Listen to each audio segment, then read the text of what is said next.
Hi, welcome back to this session of Paint This with Jerry Yarnell, right here at the Yarnell School of Fine Art. And as I try to make promises, I'm going to try to keep them, and this is one of them. We're going to continue on with some technical things for those of you that are members of our online school, and we got just hundreds of you all around the world. It's fun to work with you guys, to hear from you from time to time through all the emails, cards, letters, and sometimes when you get to visit us at the studio. It's really exciting. But what I've done is I've collected, Donna and I have collected a whole series of the questions that you guys have been asking over the years. And you know, when you're doing the TV show for PBS or some other things, you can't quite get everything done that you want to. And you can't get it all in a book, and you can't get it all in a DVD. So that's why we're doing these study programs, so that those of you that are more serious about moving to the next level of your art can do so, and I can drill down more on details. I can get a lot more complicated, a lot more advanced in all the technical things. So we've done the perspective, the 1 and 2 point perspective, and we even there, if you'll notice, we only touched the surface, but it was enough for most of us that do basic landscape painting.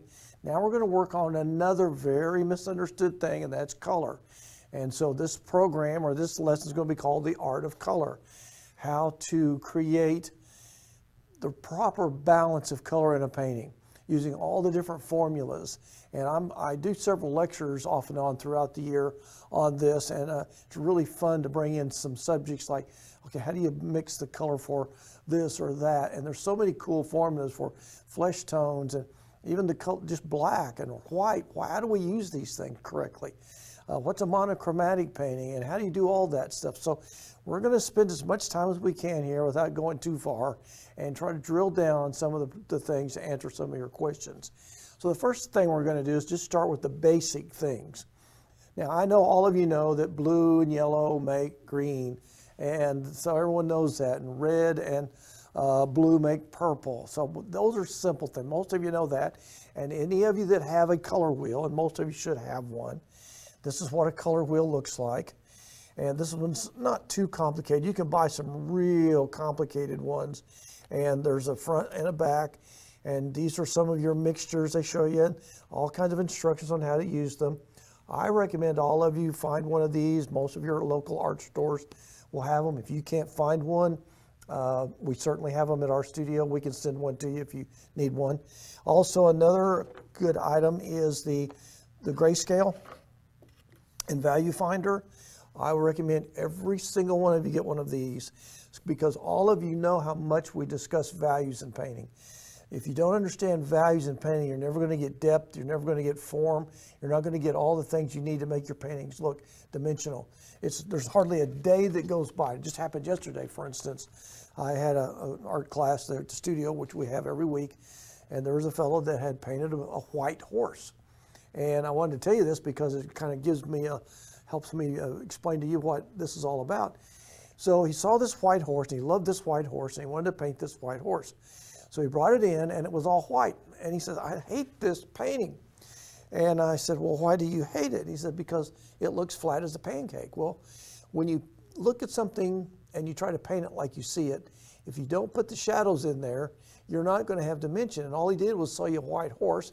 So your mind automatically thinks about white as white. You paint it white, but without shadows, you're going to not have form. So just in about 10 minutes, I showed him how to make some nice soft gray formulas to kind of wash in some shadows. And in 10 minutes, his horse looks like a beautiful horse with muscles and all the things that make it look dimensional. So my point in all that is you have to start with soft, warm, or cool grays. Most paintings begin in gray tones, and then you add colors. So the first color we're going to work with right now is how to create a good gray. And then we're going to make different shades of that gray, or different tones of that gray. And then I'll show you how to make different values of that gray. There's different aspects of color. You have not just a hue, which means color. You also have the tone. Is it an orangey green, or is it a bluish green, whatever it is. You also have the value, which means the intensity of it, the lightness or the darkness of it. And that changes by adding white. So your white is your value changer. But right now we're going to start with learning how to mix a good gray. Everyone needs to know that. I have worked with some of you on this, so this may not be new to some of you, although some of these formulas are a little more advanced, so that'll probably help you. What I'm going to do now, I'm not going to do anything except just show you the basic concepts. I'm hoping you guys can follow along. This is one of those rare times when you can actually follow along, take notes, and kind of mix your paints with me as we go here. So I'm going to be kind of back and forth to the palette and up here to the palette and up here, and we're going to have some fun with this. So the first thing here is how to create gray. Gray is born out of three things. First of all, we're going to take white, and then we're going to add ultramarine blue. That's your cleaner blue. And then you add your burnt sienna. That's the reddish brown. Now this will be your cleaner gray. This is the gray that will give you the most bang for your buck, so to speak. So now there's the dark version of it. Work that nicely. Can you see it turning gray? Now, so there is a cool gray. Yeah, I'm glad they're closing in on that so you can see that. So against this white background, you can see the color. That's a gray. Now, if you want to warm it up, you just add a little more sienna to it. So when you add a little sienna to it over here, see, you can make it a little warmer. That would be a warm gray. That's a cool gray. And depending on your circumstance, whether it be you're doing a white dress or a tablecloth or a horse, whatever it is, you have to make that determination. I can only, in these lessons, give you the concepts and the theories and all that kind of stuff. So now, once you've established what gray you want out of that mixture, then you have to decide what value it needs to be for whatever subject you're working on. And you can make multiple values. Well, how do you change the value? I'm going to rinse my brush out. So I take that gray, I just take a little white now, and I'm using this for a dabble board. I got dabble boards everywhere. Now to change the value of something, you simply add white to it. See, I'm changing that value. Now just watch this. The more white you add, the lighter the value, until eventually it becomes just pure white. So you see, by going up into there, you can see it goes from the dark value of the gray to the middle tones on down, and this is where your value changer, you can see that would be the same thing. This is just sort of a warm gray. That's a cool gray. This would be that mixture. So if I did this over here, I just add the white to it. That's just your warmer gray. And the more white you add to it, that's when your value changes.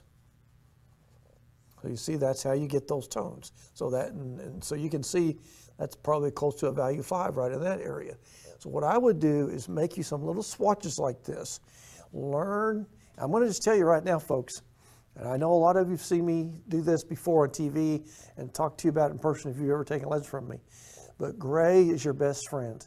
In most art schools, there aren't many that just teach it like they used to. But sometimes they won't even let you start a painting without you understanding just how to mix values with gray, and just start to do a painting in gray tone. In fact, my very first painting was all done in black and white. So that becomes very monochromatic. Just they give you a tube of black and a tube of white, and you learn how you do your values. So that's the good thing.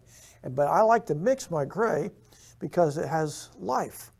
You don't want to buy a tube of black, and I'll tell you why in just a minute. We're going to cover the color black here shortly.